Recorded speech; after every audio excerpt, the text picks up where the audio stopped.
sinus dan kosinus. Jadi ini berkaitan dengan sifat periodisitas. Nah, bagaimana cuaca bisa diprediksi? Karena salah satu sifatnya adalah dia memiliki satu periodisitas tertentu. Nah, di fisika dasar yang sudah pernah kita kenali ya, fenomena yang memiliki periodisitas adalah gelombang.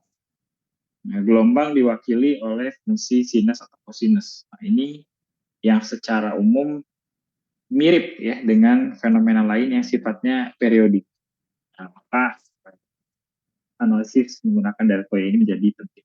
Nah, ini tadi saya sudah sampaikan juga ada deret pangkat yang digunakan di bab 12 untuk mencari solusi persamaan diferensial. Ya.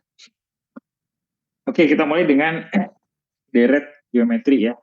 Deret geometri kita sudah pernah dikenalkan di SMA bahwa deret geometri itu bisa direpresentasikan dalam bentuk seperti ini ya.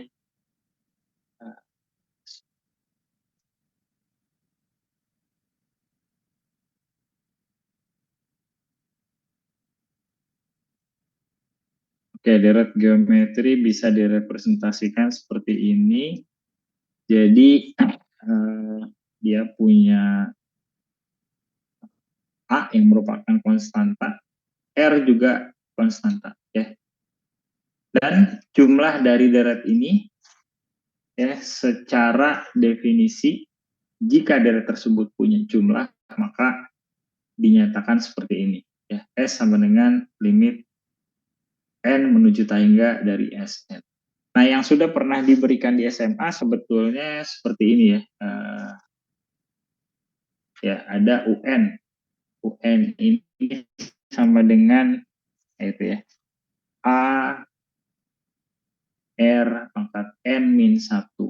Dengan N itu kita mulai dari 0, 1, 2, dan seterusnya. Ini mewakili deret geometri ya. Nah, maaf. N-nya mulainya bukan dari 0 ya, dari 1. Nah, apa yang bisa kita dapatkan dari deret ini adalah jumlahnya. Jumlah parsial dulu. Ya, jumlah parsial. Jumlah parsial maksudnya apa? Kita tuliskan sebagai SN. Ya. Di mana SN itu berarti nanti U1 tambah U2 tambah U3 dan seterusnya sampai yang sudah dipelajari mestinya di SMA. Ini kita menggunakan notasi sigma ya. I sama dengan 1 sampai N dari UN. Seperti maaf, UN. UI.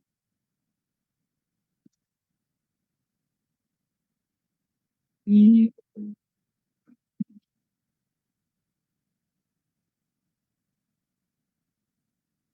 Nah, coba nanti ini sebagai tugas satu ya. Tugas satu. Ini buktikan bahwa ini ya, buktikan bahwa jumlah parsial dari deret ini adalah bisa diwakili oleh ini 1 min R pangkat N per 1 min R. Ya, nanti dicari ya, buktikan bahwa jumlah parsial ini bisa dihitung dengan rumus seperti ini. Ya. Nah, di mana Sn ini adalah jumlah parsial, maka S ini adalah jumlah total. Ya. Total sum, ya, di mana N-nya mendekati tangga. Nah, jika terpenuhi kondisi ini, ya, rasio dari deret geometri tersebut, nilai absolutnya lebih kecil dari 1, maka jumlah totalnya ketika N mendekati tangga mendapatkan seperti ini ya, A per 1 min R. Ya. Ini sebetulnya hanya mengulang ya, karena ini mestinya di SMA sudah diperkenalkan, pertama dari notasinya, definisi ini, kemudian jumlah parsial, ya, kemudian jumlah total. Saya rasa di SMA juga sudah pernah diperkenalkan. Walaupun tidak, sebetulnya ini berkaitan dengan operasi limit yang sudah juga kita pelajari ya. Yes. Oke,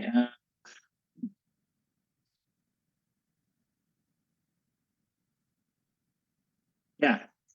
Dari deret geometri kita akan masuk ke deret tahingga. Apa itu deret tahingga? Nah, kalau deret tahingga, kalau deret geometri sebetulnya yang penting di sini adalah ada suku-sukunya yang dari suku ke satu ke suku kedua, ketiga dan seterusnya punya rasio yang sama. Kalau deret tahingga ini yang penting adalah bahwa suku-sukunya diketahui ya, tidak harus berupa deret geometri, bisa dalam bentuk deret apapun, nanti kita lihat, tetapi tidak ada batasannya. Ya, makanya dituliskan seperti ini notasinya, ada titik 3 di sini, ini menunjukkan bahwa ini akan terus dari A3, A4, dan seterusnya sampai AN dan terus ya sampai tahingga. Nah, contohnya seperti ini. Ya, ini kan nggak punya rasio tertentu ya antara suku satu, suku kedua, suku ketiga dan seterusnya. Antara bentuk yang satu ini dengan bentuk yang kedua ini kita tidak bisa kenali dengan pola deret aritmatik maupun deret geometri. Tapi ini adalah deret. Ya. Dia punya pola tertentu. Jadi kata kuncinya di sini adalah adanya pola. Polanya gimana? Nah, ini 1 kuadrat, 2 kuadrat, 3 kuadrat. Nah, ini polanya. Gitu ya. Kalau kita mendefinisikan tadi bahwa ini N itu berarti nanti berkaitan dengan angka bilangan bulat ya, 1, 2, 3, dan seterusnya. Maka deret tahingga ini punya pola yang bisa dihubungkan dengan N. Gitu ya. Nah yang ini, ya, ini X pangkat 1, kemudian minus X pangkat 2, kemudian plus X pangkat 3 per 2, terus gitu ya, sampai tahingga. Polanya gimana? Oh ternyata polanya bisa ditentukan dengan ini. Ya. Min 1 pangkat N min 1 dikalikan X pangkat N dibagi N min 1 faktorial. Kita cek ya, kalau N untuk N sama dengan 1 ya, N sama dengan 1. Maka di situ jadi min 1, kemudian dipangkatkan dengan 1 min 1. Gitu ya, 1 min 1 berarti 0. Kemudian X pangkat 1 dibagi dengan 1 min 1 faktorial. Faktorial itu 1 ya, sama dengan X. Nah, dari pola ini kita bisa dapatkan suku 1, suku kedua, suku 3, dan seterusnya. Atau kadang dulu kita, secara umum kita tuliskan seperti ini ya. Untuk deret ini maka suku ke N ini sama dengan ini. Gitu ya. Nah, bagaimana dengan jumlahnya? Nah, ini. Kalau jumlahnya, maka yang ini. Jumlah total adalah yang ini. Ya, kita bicara tentang deret tahingga, maka jumlahnya dari yang ini ya, N kuadrat. Ya, di mana N-nya dari 1 sampai tahingga. Nah, ini cara membaca adalah jumlah dari N kuadrat dari N sama dengan 1 hingga tahingga. Ya, pembacaan notasi sigma ini. Kemudian yang ini gimana? Nah, yang ini ya tadi polanya saja. Si pola ini sudah dikenali, kita tinggal gunakan notasi sigma yang nanti akan menjumlahkan dari situ 1, kedua, 3, dan seterusnya. Ya. Oke, nah kemudian si jumlah ini ya kita bisa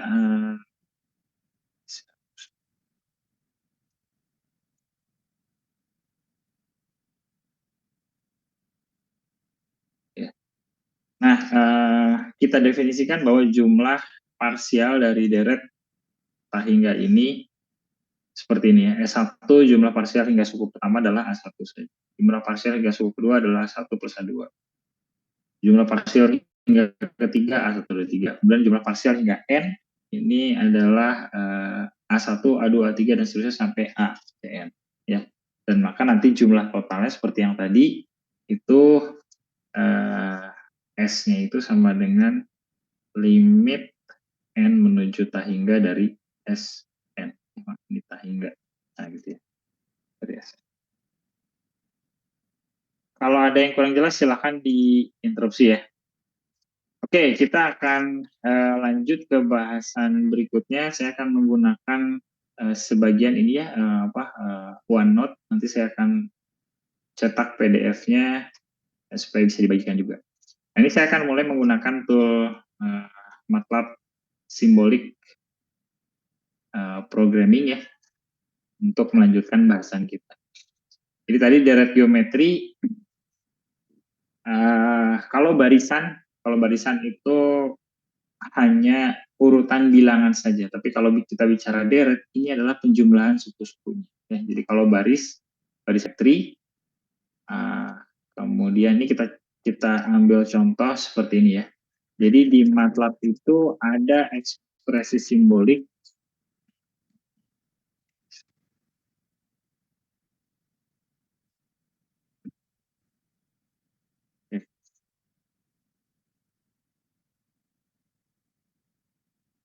Ya, yang belum terbiasa dengan MATLAB, silakan menyimak dulu, tapi harapan saya setelah selesai kuliah ini mungkin bisa sedikit belajar ya. Baik, di sini baris pertama menunjukkan bahwa variabel-variabel ini adalah variabel simbolik. Jadi nanti bedanya dengan numerik, kalau yang sudah biasa dengan Python, kalau kita mendefinisikan ada variabel ini maka nilai-nilainya numerik ya. Kalau di sini simbolik. Simbolik itu seperti apa? Nah, kita coba execute ya code snippet yang ini baris 1 sampai 7. Nah, bisa dilihat di sini dia menunjukkan ekspresi simbolik bahwa nilai A, R, N belum ada. Angkanya tidak masalah. Dia akan menunjukkan ekspresi simboliknya seperti apa. Oh, berarti bahwa UN adalah nanti A kalikan R pangkat M-1. Sekarang kita coba A-nya 2, dengan R-nya rasionya 1/3. Kenapa digunakan SIM seperti ini? Karena kita ingin melihat kalau ekspresi 1/3 ini simbolik, bukan numerik. Jadi bukan 0,33 sekian, tapi ya 1/3. Ya. Nah, ini hanya untuk menunjukkan dari definisi yang kita gunakan di baris ketiga dan keempat. Ya. Nah, kemudian kita tetapkan. Coba deretnya itu mau dari N sama dengan 1 sampai ke 5. UN-nya gimana sih? Nah, UN-nya kita tunjukkan dalam bentuk baris ya, di sini belum deretnya. Maka seperti nilainya. Jadi N sama dengan 1, nilainya 2. N sama dengan 2, ini nanti jadi 2/3. Kemudian yang selanjutnya 2/9, dan seterusnya. Ya. Nah, kalau kita ingin mendapatkan nilai numeriknya, ini juga bisa. Ya. Ada di baris ke-7 ini satu perintah sederhana yang mengubah ekspresi simbolik menjadi numerik ya. Sebetulnya di sini lebih tepatnya ini masih simbolik, tetapi kalau di sini dalam bentuk rasional, pecahan, yang di sini dalam bentuk rasional ya, nilai koma-koma. Nah, seperti yang tadi saya sampaikan, hingga suku ke N, Sn dikenal dengan jumlah parsial atau partial sum. Ini nilainya definite. Definite itu jelas angkanya berapa, bukan tak hingga gitu ya. Nah, ini jadi kalau R lebih besar dari 1, kita bisa menggunakan ini. Kalau R lebih besar dari 1, kita menggunakan ini. Ya. Kalau sampai ke suku tak hingga, ini kita sebut dengan jumlah total. Nah, kalau kita bicara tentang konvergensi, maka jika parsial satu deret tak hingga memiliki kecenderungan menuju satu limit S, maka deret tersebut konvergen. Jika tidak, maka deretnya demikian. Nah, ini akan kita bahas sekarang mengenai deret konvergen dan divergen. Silakan kalau ada yang mau ditanyakan dulu sampai sejauh ini. Kita kuliah 3 jam itu 3 kali 50 menit, jadi nanti saya biasanya akan ada break 2 kali ya. Setelah 50 atau 60 menit kita break, jadi dalam satu pertemuan kita akan ada 2 kali break. Jadi kalau yang udah pengen pasang status ya bisa ditunda sampai pas breaknya ya. Nah, mudah-mudahan online seperti ini bisa tetap mengikuti meskipun ada recordingnya ya, nanti bisa disimak kalau masih ada yang tertinggal. Oke, kenapa penting deret itu kita uji apakah dia konvergen atau divergen. Karena kita mau ya yang kita pakai nanti sebagai solusi dari permasalahan dalam bentuk persamaan diferensial adalah deret yang konvergen. Karena kalau nggak konvergen nggak bisa dipakai juga. Nah, maka teknik ini perlu kita pelajari atau kita kenal terlebih dahulu ya. Bagaimana cara mengetahui bahwa suatu deret itu konvergen atau divergen. Ini tadi ada sekilas definisinya ya. Jika jumlah parsialnya memiliki kecenderungan ke nilai tertentu, ya S, maka deretnya konvergen. Kalau tidak, maka divergen. Oke, kita gunakan uji konvergensi. Ada yang disebut dengan preliminary test atau uji pendahuluan. Ini jika suku satu deret hingga tidak cenderung menuju ke 0, ya, yaitu limit AN tidak sama dengan 0, maka deret tersebut divergen.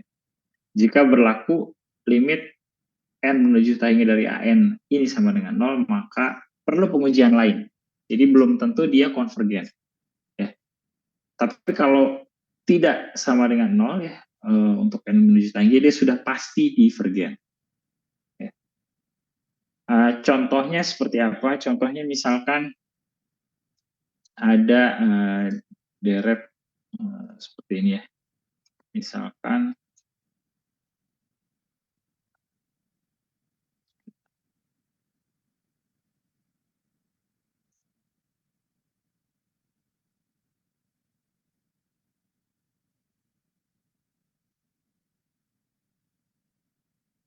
misalkan kita punya deret ada 1 tambah 2 tambah 3 tambah 4 dan seterusnya. Ini ketika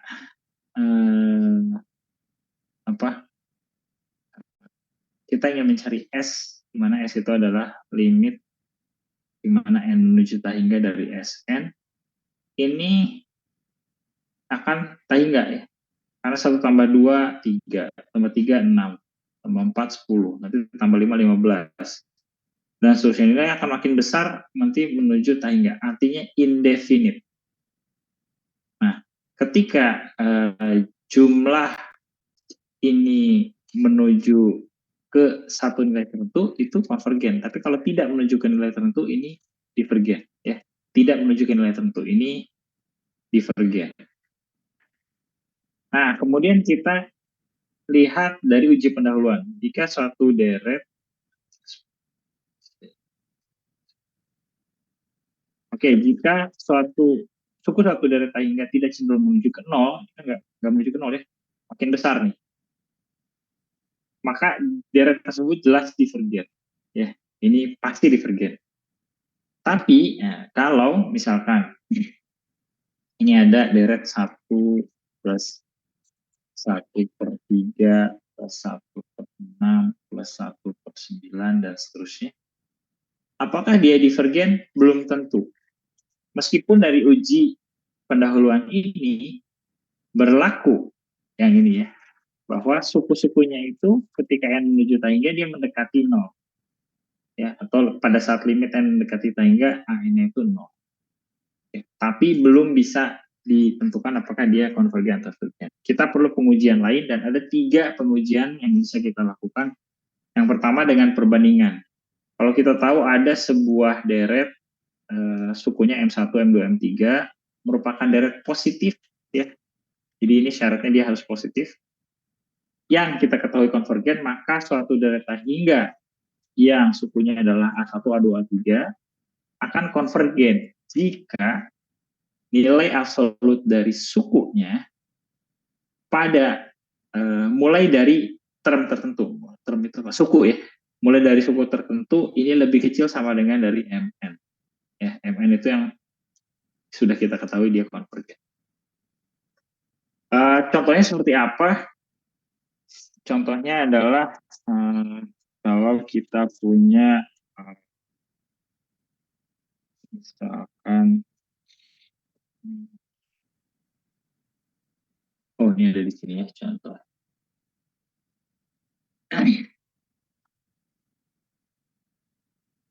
Saya lupa tadi ini contoh uji pendahuluan ya.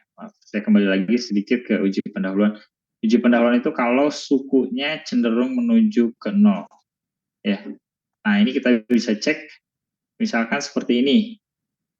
Ini, bentar ya. Oh, ini contoh deret. Oke. Misalkan kita punya deret yang bentuknya seperti ini, setengah, 2/3, 3/4, 4/5, dan seterusnya. Tentunya nanti kalau kita bicara tentang ini masih barisan nih. Kalau deretnya berarti setengah plus 2/3 plus 3/4 dan seterusnya. Ini kalau kita lihat kan, oh ini lebih kecil dari 1 ya. Ini setengah, 2/3, 3/4. Tapi kalau kita lihat 3 suku pertama ini makin lama makin besar nih.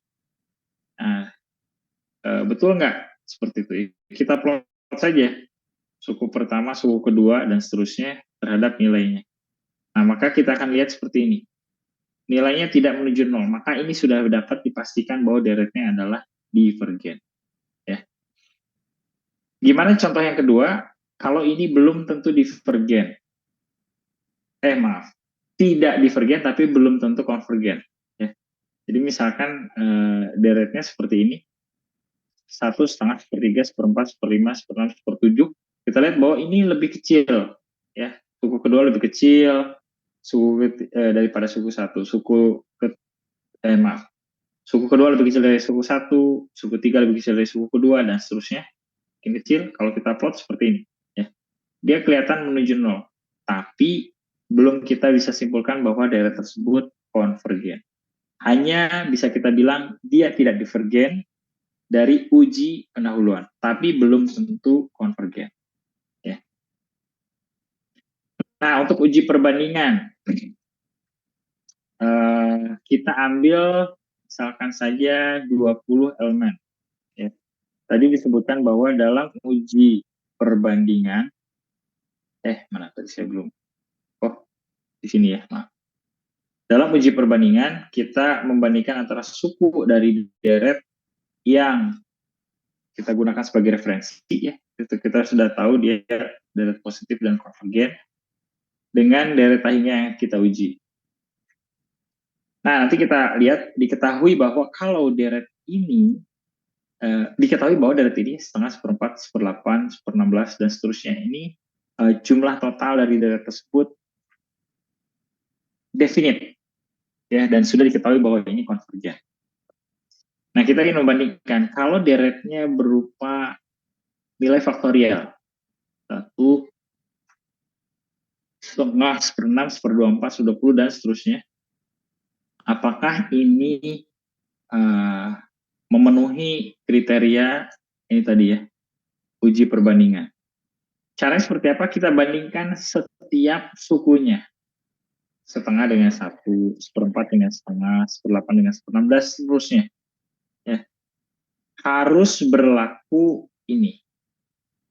Ya, harus berlaku di mana kalau suku-sukunya dari mulai suku tertentu, ya, N tertentu, dan seterusnya, dia lebih kecil dari yang kita gunakan sebagai referensi tadi, ya, maka dia konvergen.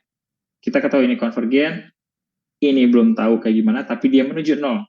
Jadi, dia tidak divergen berdasarkan uji perbandingan.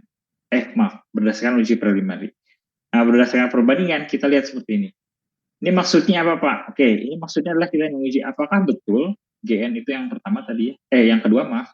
GN ini berarti kalau di sini adalah yang M, ya. Apakah GN ini lebih kecil sama dengan Fn? Ini ya, pernyataan yang ini nih. Nah, kalau mau lebih eksplisit lagi, sebetulnya kita gunakan di sini absolut. Ya, nah ini yang lebih tepat. Apakah absolut dari sukunya GN lebih kecil sama dengan Fn? Ketika diuji, dilihat 0 itu maksudnya tidak. Apakah 1 lebih kecil dari setengah? Tidak. Apakah setengah lebih kecil dari 1/4? Tidak. Apakah 1/6 lebih kecil dari 1/8? Tidak. Tapi yang berikutnya, apakah 1/24 lebih kecil daripada 1/16? Ya. Terus, ini jawabannya iya, dan terus ya. Di sini hanya diuji sampai berapa tadi? sampai 20. Nah, berdasarkan pengujian ini, pokoknya pada N tertentu, ya, dia berlaku ini. Nah, di sini pada N sama dengan 4, dia berlaku, dan seterusnya. Maka deret yang ini, ya, 1 per N faktorial, 1 per N faktorial ini konvergen. Berdasarkan apa tadi? Ya, bahwa 1 per N, ya ini kan 1 per N, maaf, 1 per 2 pangkat N, 1 per 2 pangkat N, itu suku-sukunya ada yang berlaku seperti ini, 1 per N faktorial. Meskipun dia berlaku hanya pada N sama dengan 4, 5, dan seterusnya. Ya, ini yang perbandingan. Kemudian yang berikutnya adalah uji integrasi